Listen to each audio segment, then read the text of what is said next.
Hello, everyone. My name is Dan Hauser. Some of you may know me as the host of the Addiction Help podcast. Others may know me for my work with Golf Unfiltered and the Golf Unfiltered podcast. Regardless of how you found me, thank you for being here today.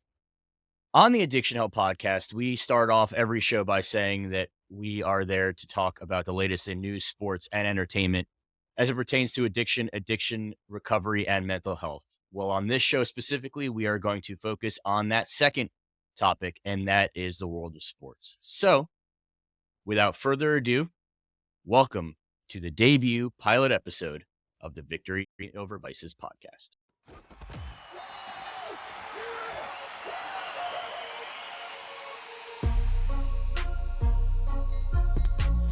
All right, and welcome back to the show. So this is a absolute treat.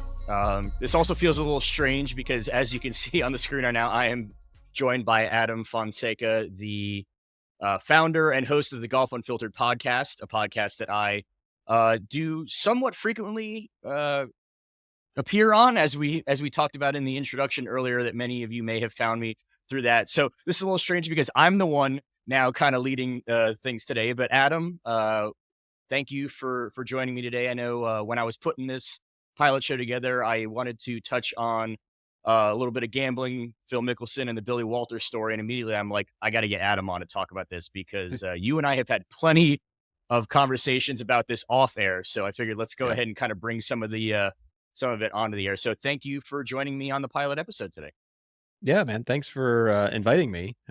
It's weird for me too, because typically I'm the one that's like on the other side of the microphone. So this is good. No, I'm glad that we're able to do this, and it'll be fun. Yeah, you get to kind of kick back and not have to worry about any of the planning that goes into today. You're kind of more on my end of things, how we normally would do stuff. So, Right. but so you actually shared with me. I have not had a chance to dive into reading the full book yet. So far, the only information I have on the story is a lot of the nuggets, surprising enough as they were, that were kind of aggregated through various news stories. But you let me know that you actually have had a chance to read and you have finished the book. So really quick, just what were your initial thoughts on the book, specifically involving the Phil and gambling stories, but just as the book as a whole? Because for those who may be listening or watching that may not know, Billy Walters, I mean, he's a very renowned professional gambler. He was big in the stock world. That's obviously part of what got him into trouble. So just kind of what were your initial thoughts after reading the book?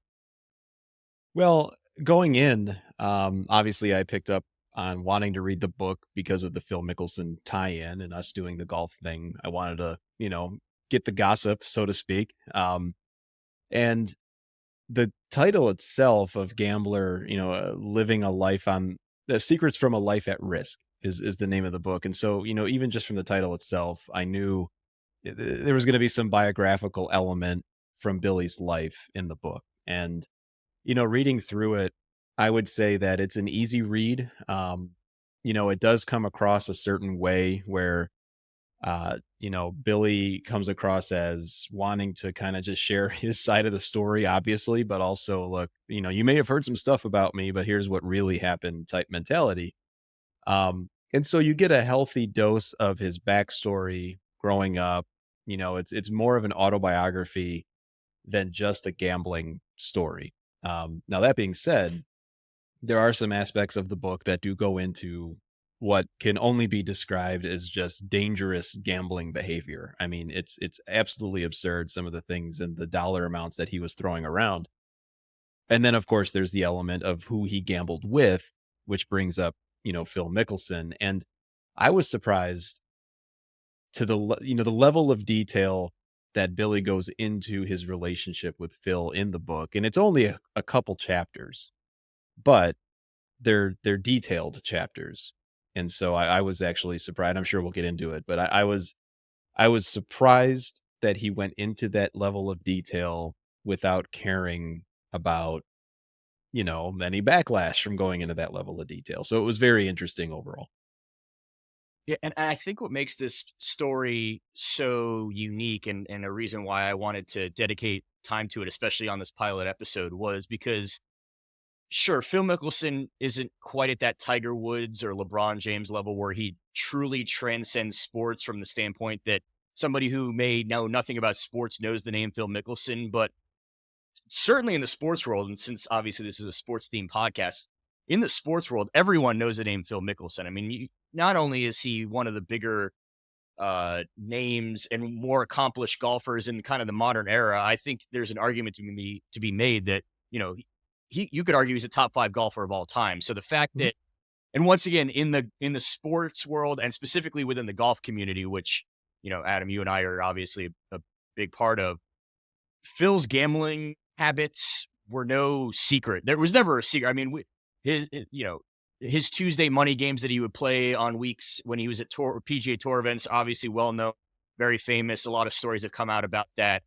And he's been relatively open on his own about his gambling habits and early on how, he was gambling the amount of money he was gambling because he could afford it and how it did get out of control. And he did acknowledge that. And from, I think, what we understand now, he's kind of dialed back on it a little bit. But like you mentioned, I mean, some of these numbers, and I've got some of them pulled up here from some of these aggregated stories, they're just mind blowing when you consider about the Mhm. amount of money he was betting and the amount of money he was risking to essentially almost take guaranteed losses, even if he were to win. So some of these numbers I have here, and this was in the book, and this was between the years of 2010 and 2014. So roughly a 4-year time period.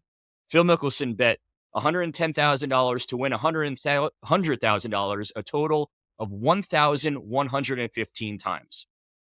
On 858 occasions, he bet $228,000 to win $200,000.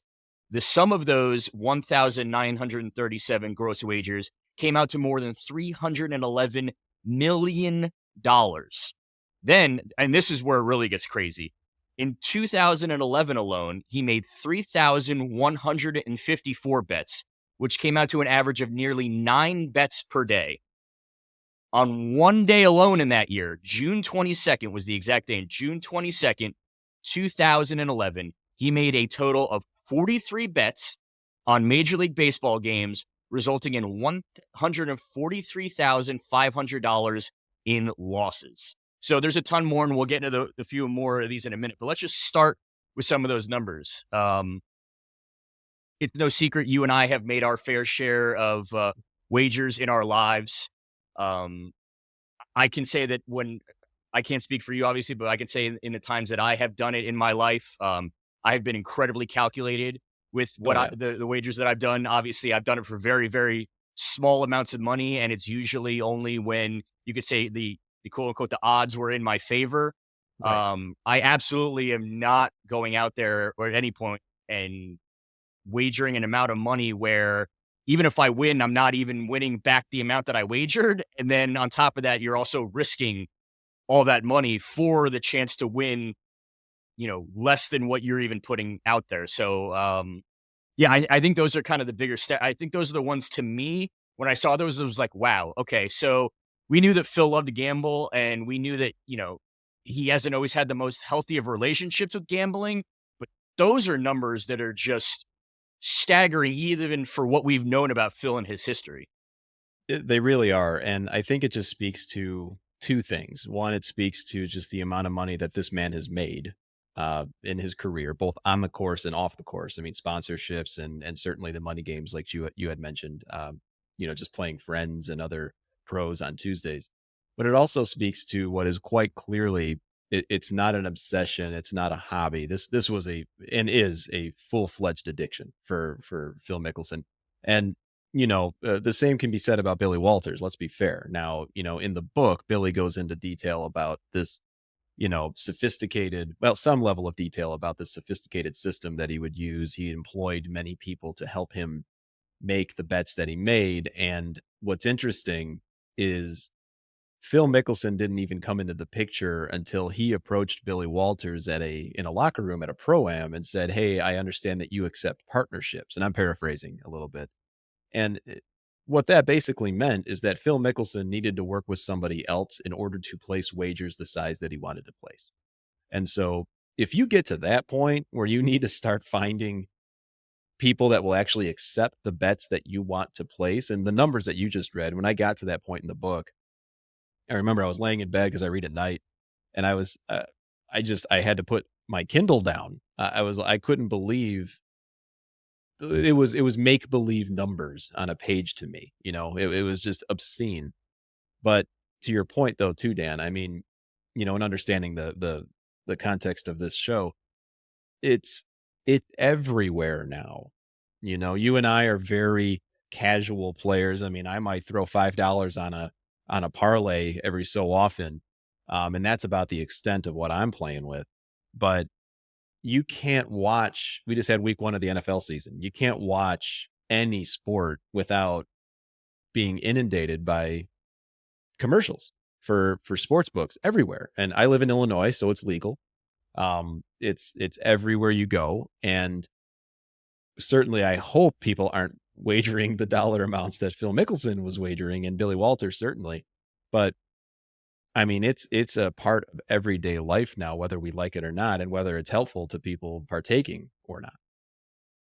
Yeah, and it's interesting too because, and this was the stat that I didn't even get to yet because this involves a completely separate conversation that I wanted to get into. Is we also learned in the book that during the 2012 Ryder Cup, whether Yep. it was on that Saturday or that Sunday morning, that I don't think we're 100% sure on the exact time that it was done, but Phil Mickelson reached out to Billy Walters while playing in the 2012 Ryder Cup, asking Billy Walters to place a $400,000 wager on the United States winning that Ryder Cup for Phil, because obviously Phil was playing in it. So there couldn't be any sort of paper trail that he was making the direct bet himself. Obviously, for you golf fans out there and sports fans out there that probably and hopefully do remember, it's not called a Miracle in Medina because the U.S. finished off that Ryder Cup and won it. They obviously blew it No, and lost in spectacular fashion. So I one was could there. argue that there you go, Adam, you were there. One could argue that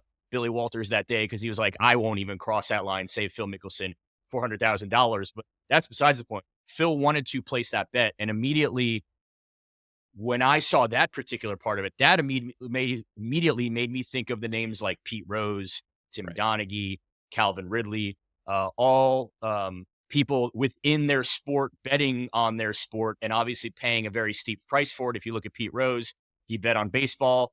He will tell you that he only bet on the Reds to win. Whether you choose to believe him or not is a whole other story. He was banned for life from baseball. The Reds have kind of unbanned him a little bit as a franchise. He obviously is still banned at the major league level. He is still not eligible to get into the Hall of Fame. Whether that's a whole other argument for another time, whether his on field when he was a player warrants it. You look at Tim Donaghy, was involved in some mob betting activities involving point shaving and fixing NBA games as a referee. He obviously not only was he fired by the NBA and banned from basketball, he actually served jail time for his Mhm. actions. And then most recently, Calvin Ridley, who last year, while on the injured reserve and away from the Falcons, during that very, very short window where it was legal in Florida, I think it was only legal here for about 2 weeks.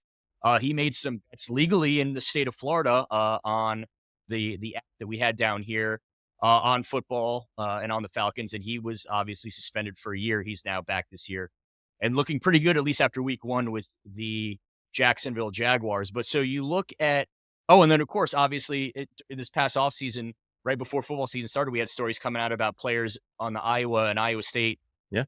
football teams that were betting. They were banned. We had some baseball coach. So the idea here is that everyone has been kind of kicked out of their respective sports, whether it's permanently banned or suspended for doing this. Now, yes, Phil did not end up going through with placing the bet, but the fact of the matter is that he wanted to do it. Mhm. And then when you also factor in the fact that golf is, the gentleman's game, and it's built and backed on integrity and self-policing, and like I said, it's this gentleman's sport, and so this story came out. I think we're looking at a couple months ago at this point. Obviously, that information was released to the public. It's now out in the book as well, and so yes, Phil Mickelson is not a member of the PGA Tour anymore. So obviously, the PGA Tour and the PGA of America cannot quote unquote, do anything to him. But obviously, he's still playing for the Live Tour. He hasn't lost any endorsements because of that specifically. He lost endorsements from his choice to go play for the Saudi-backed Live League. But it's surprising to me. We have seen these other professional sports entities, while yes, they're taking money from these gambling companies have made it very, very clear that their athletes and that their people within their organizations can't bet on the sports for the integrity of the league. But we have not seen that happen in golf yet. And so Right. that also brings up another kind of interesting, bigger point of when will we see more of a stringent policy happen in professional golf? And will we even? Because obviously, and Adam, you've written about this on Golf Unfiltered. PGA Tour doesn't share fines, suspensions, when somebody's broken the rules. So will they make an exception now going forward to kind of keep the integrity of their sport intact as we continue to get deeper and deeper into these partnerships with gambling companies? It's a fair question, and I'm not sure. I don't think anyone knows really. To your point, it's true that when there's ever any suspensions or disciplinary action taken against a professional golfer, the tours are traditionally very quiet about it. And so I would imagine you're correct. I mean, that would be the same if they even start to enforce anything regarding gambling. The other thing that I think is an issue with at least professional golf is that it's not unionized, so there's no real, rules that they have to follow in that regard, whereas the other major sports are unionized. But, we already see, depending on your platform of choice. I mean, I believe Jordan Spieth has partnerships with FanDuel. I believe other golfers have partnerships with DraftKings and others. So it's my point being is that it's out there, and these golfers are already making money from a partnership or a sponsorship standpoint. So it wouldn't be too far of a leap to assume that some of these players have placed a wager or two on a few tournaments, and it's going to be difficult, especially in the Ryder Cup example that you shared. Whether or not it's alleged, it doesn't really matter. I mean, there's really no reason in my mind that Billy Walters would make that story up. And the only reason I mention that is because Phil Mickelson, of course, came out and denied that that ever happened. But at the end of the day, I mean, to get back to your point about even in the major, at least United States sports, you go to any of these stadiums. I mean, I was just at the United Center to see a concert, and I mean, the FanDuel fan area there is massive. And I know that at Wrigley Field, there's one of those, and I know that there's any number of other sports arenas throughout the nation that also have right there easy accessibility for anyone to go in. It it would almost be silly at this point for us to assume that these players aren't placing wagers in some form or fashion. I mean, so I don't know in terms of the PGA Tour or professional golf if they even have the ability to track what these guys are doing. Does it even really matter for them? I mean, you and I come from an age where we remember those stories of Pete Rose, like you mentioned. And while we weren't, living in the moment of when he was doing those things, it was a matter of, okay, well, we heard the aftermath. And there's a certain level of, I don't know the right word, whether it's just respect or it's an unwritten rule that you don't do that. You don't bet on sports that you're playing in. That's just something that, like, what are you talking about? Why would you do that? It's an integrity thing. The accessibility of this everywhere has almost put the integrity thing on the back burner because it's almost unavoidable at this point. And I say that as someone who likes to gamble. I mean, I do. I mean, I'm a self admitted, sports book junkie sometimes. But what it boils down to, which I think is the issue for these players that, like Phil Mickelson and others, we work within our limits. And our limits are so much lower than these guys. And to the best of my knowledge, the money that we have comes from our jobs. We're not like contractually obligated to other entities that pay us money. And that's where these players start to run into problems too, where it's like, is Phil Mickelson getting at the time KPMG money to wager on other stuff?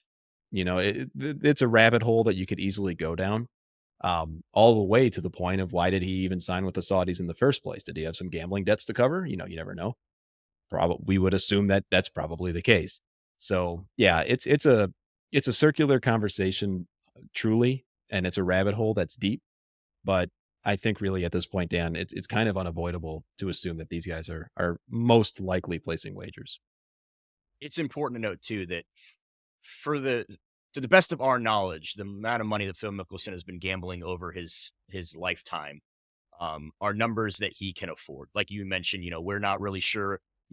There obviously questions came up when he did what he did with the Saudis and Live and taking all that money. Was it due to gambling debts?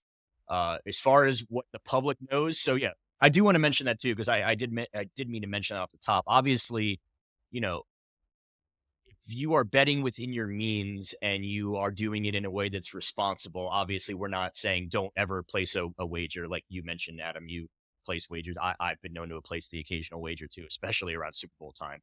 But at the end of the day, and I've touched on this a little bit on an episode of Addiction Help podcast. There was a time where I was placing wagers and making bets and gambling in a way that was beyond my means, and I was doing so recklessly, and I paid the price for it. Luckily, I did it at a younger age where I didn't have to face some of the consequences from a adult standpoint, I guess you could say that I would if I were to do that now. But so yeah, I do want to mention that from our understanding, Phil was able to afford to place these bets. He was not doing so in a way where he needed to win a bet in order to pay his mortgage that month, from what we can tell at least. Um, Also, the other thing too is that, and I think that if this had been another, we talk about Pete Rose and Tim Donaghy and Calvin Ridley, and I think those stories receive such big amounts of attention within the media world because those three didn't have histories of being big gamblers. I think a lot of people saw these numbers come out from these excerpts from these Billy Walters book and just chalked it up as, oh yeah, well, that's just Phil being Phil. And then we all just kind of moved on with our lives. So, and that's another reason too, I wanted to dive deeper into this particular story day because it's warranted. I mean, whether you can afford to make those wagers or not, those are some staggeringly high numbers. And those are not numbers that you're going to see wagered by somebody who's just going to do it for fun on the occasional Sunday during football season, or maybe throw a little extra money on the Super Bowl because it's a Super Bowl, or, hey, I'm going to Vegas for the weekend and when in Rome type of thing. Somebody associating themselves and partnering with a guy like Billy Walters and putting up that amount of money is doing it for a very, very motivated reason. Even if he doesn't necessarily want to admit it, there was a lot of motivation and a lot of reason behind that. And, whether you want to call it an addiction or, um, wanting to feel the rush, there was a psychological need to continue to place those bets that I do Right. think, whether it's Phil Mickelson or anyone for that matter, needs to be given the proper amount of attention. It's a good point, Dan, because let's be honest. I mean, it's gambling is not much different than alcoholism. I mean, it's a glorified thing that is fun to do with friends. And in the case of Phil, we talked about it at the start of our conversation. It was always like this lore that Phil was known for, that he was the guy that liked to gamble, and people thought that was cool, and people still do. And when you extrapolate that out to our everyday lives, I mean, it's a cool thing to do, and it's widely accepted as, oh wow, that's awesome, man, or whoever, that you're gambling. And so you get that, not to play the part of armchair psychologist here, but you get that positive reinforcement much like you would any weekend anywhere. Where I live in a small town, and we've got more bars and churches than anything else, which is an interesting dynamic in itself. But you can't you I can walk out the door and trip on a bar. It's everywhere. It's everywhere around you. And even more so than that, because of that positive reinforcement, you almost become this outcast if you decide that you don't want to do it anymore.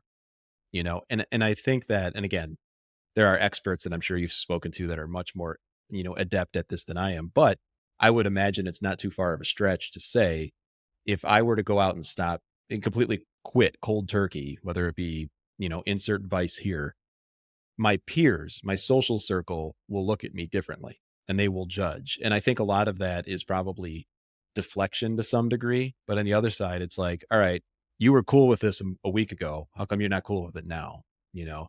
I mean, I've had addicts in my family. I have addicts in my family. And so I know what the effects of certain things can happen to certain people. Gambling is really no different. And so when we as a society look at gambling and we look at these sports stars, Michael Jordan, I mean, that's another guy. I Yeah, mean, there's there's a another one for you. Yeah. whole rabbit hole there of why he Yeah. even went and played minor league baseball and major league baseball for a while, Um, it just keeps going and going and going, and it becomes a part of the legend of some of these these bigger than life sports stars like Michael Jordan, Phil Mickelson, and others. Yeah. And I think in the same tone as alcohol, I think that as a society as a whole, as a scientific community, as an addiction community, just like alcohol with gambling, we as a society as a whole have evolved over the generations, so to say, or the decades of what once was oh yeah, this is such a cool thing and everyone should be doing it. And if you're not doing it, what's wrong with you? To I think we're at a point now where and we've seen this with gambling being recognized as a behavioral addiction. It's being looked at and treated and viewed in the same light as alcoholism is. There's Gamblers Anonymous meetings now, the same way that there's Alcoholics Anonymous meetings. So I think we have understood as we've continued to study our brains, our brain chemistry, evolution, and how people react to certain environments that, yeah, just like alcohol, just like you mentioned any other vice, just like exercise, people think, oh, well, exercise is this really, really healthy thing for you. Well, it's healthy for you and it's okay for you up until the point when it's not. Right. And so it's important to know that, yes, there are conducive and healthy ways and okay ways to gamble. You've mentioned yourself, you and I are, I feel like pretty good examples of, hey, if I want to throw, a couple, $2 or $3 down on a crazy parlay on a Sunday for an NFL game, because I don't know, it just may make things a little bit more fun. But if I lose those $2 or $3, like nothing happens and nothing, but also if I win it, it's not all, even if I win, it's not going to change how my Sunday went. It's not going to change my overall life. It's not going to change my financial status. It's just fun little thing to do because it's football season. And in your case, you're in a state where it's easy for you to do it and it's legal for you to do it. And so why not? But then Right. just like that, there's also instances and there's people and there's situations where you look at Phil where it's like, okay, whether you can afford it and whether that's something you should be doing are two completely different Mhm. stories. Like those numbers are not healthy behavior. Let's just No. put it as bluntly as possible. It's not healthy behavior. Sure, yeah. As we go back to this, in that 858 occasions where he bet 220,000 to win 200, sure. Did he end up winning? It's just more than $311 million. Absolutely, but and I don't have the math off the top of my head. 858, $220,000. Like he could have very easily lost hundreds of millions of dollars. And then at Right. that point, what happens? Are you now at a point where you're chasing? Are you now at a point where you can't pay for your kids' tuition anymore now for school, or you can't, pay for your car, and I'm not saying he would have ever gotten to that point, but also at this, but he's a professional athlete. We're talking about just on an average everyday person's occurrence. So, um, it's important to recognize, even if you're not showing signs of addiction in a traditional sense, there are still red flags that should be able to go up to say, and whether it's yourself acknowledging it, or those friends and family members like you referenced around you, and it's why we talk about so often about having healthy and supportive social groups and friendship circles and family members that are there to say, to be able to go to you one day and say, hey, look, you just dropped like $10,000 this weekend on the NFL and you don't have that money. Like, what are you doing? Are you okay? Do Right. you need to kind of step back and reevaluate here? And so, um, we know a lot about Phil's family from the standpoint of we know who his wife and his kids are in terms of they've been in front of cameras. We know his wife battled cancer a long time ago, but we don't know. And I know Adam, you kind of joked about it a little bit, like during this whole last couple 12 to 18 months of what seems to be instability from him, and now these numbers are coming out. It does beg the question where Mhm. his family has kind of been. Obviously, there's no need for them to come out and say anything publicly, but you would like to hope at least that his family is there to help him as he is continuing to navigate this new chapter in his life. And whether this new chapter is involving a lot less gambling, no gambling, or the same amount of gambling, I think we would Right. just want to hope that they're there in some capacity to help him in whatever way, that may entail.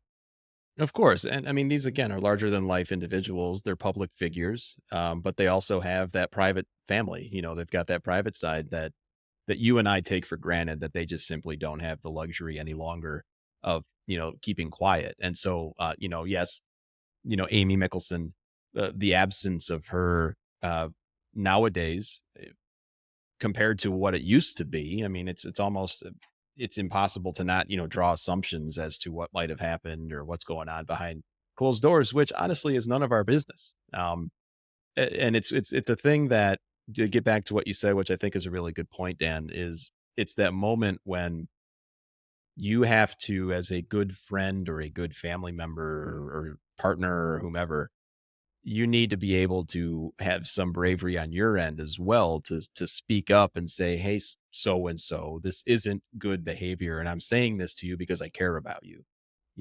Because it's one thing to admit when someone needs help, and I'm speaking to this from experience working with family members and living with family members. It's one thing to say that you need help, but it's an entirely different thing when when you need to step and tell someone that they need help. It's a double-edged sword there. And a lot of that comes to get back to, how prevalent it is in society, where you see commercials and billboards and everywhere else. Um, it's very difficult to go against the grain and the social norm to say, you know what, no, this isn't good for me. Because it all starts somewhere, right? Not to sound hypocritical on my part, but I mean, a $1 bet could easily turn into $1,000 bet, just like one beer could turn into a bigger problem. And it's really a matter of, like you said, having a strong support system around you. And sometimes that strong support system has to include yourself, because you have to be able to look in the mirror and say, you know what, this is too much.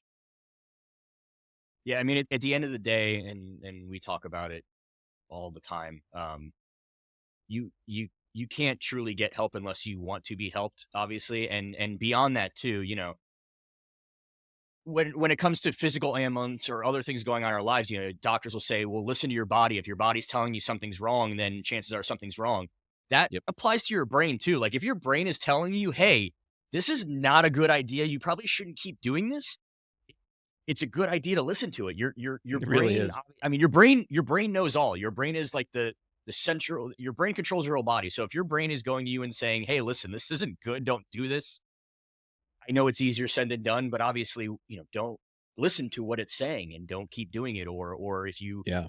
know, or even if you're at a spot where you know that you shouldn't keep doing it and you continue to keep doing it, I mean, that is a very, very common sign of addiction. And at that point, it might be time to say, "Hey, listen, I need I've re- I'm beyond the point where I can just stop on my own. I need to go get professional help. I need to have somebody help me stop." And you know, I say it at the end of every episode on the Addiction Help podcast, and I'll say it today. It's okay not to be okay, but when you're not okay, it's also important to remember that there are people out there that want to help you, so you can be okay again. So I think that's the ultimate.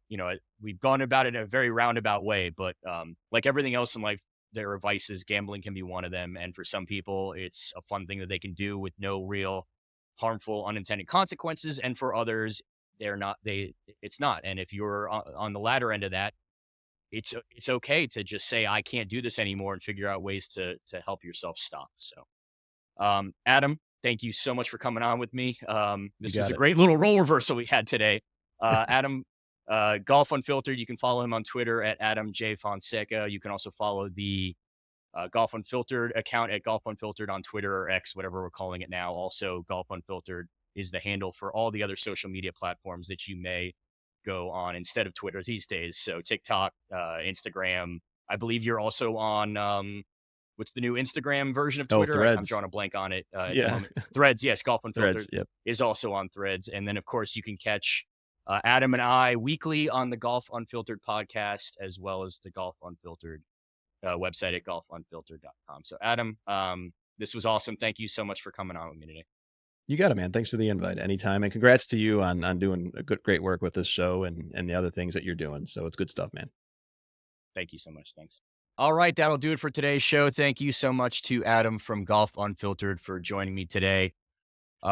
Please, if you have not already, be sure to like, subscribe, rate, and review wherever it is you are enjoying this podcast, whether you're watching us on YouTube, listening to us on Spotify, or anywhere else you get your podcast. Also, be sure to check out all our social media channels to get more information as far as previous episodes, future episodes, and just to stay up to date on everything going on here with the Victory Over Vices podcast. We've got some great, exciting things upcoming, I should say, in the coming weeks and months, as it pertains to the unique crossroads that is sports as well as mental health and addiction. So I'm super excited for you all to come on that journey with me. And as always, we finish up every episode of the Addiction Help podcast by letting everyone know, and we're going to do it on this one as well, that it is okay not to be okay, whether you're struggling with gambling or it's alcohol or it's any other type of substance of abuse. There are people out there that want to help you, even if you don't think that they are out there. So please check out addictionhelp.com. Not only is it a great website that provides amazing information about anything involving mental health, addiction recovery, but also it's a great place to learn more about how you could help either yourself or a loved one with anything that is going on with them and with any struggles they may have. Because at the end of the day, we really do want everyone to live a happy and healthy life and enjoy their life. And so if that means getting the help you need to overcome struggles, whether it's with addiction or mental health, please do that. So thank you all for joining me on this pilot episode, and I will talk to you guys soon.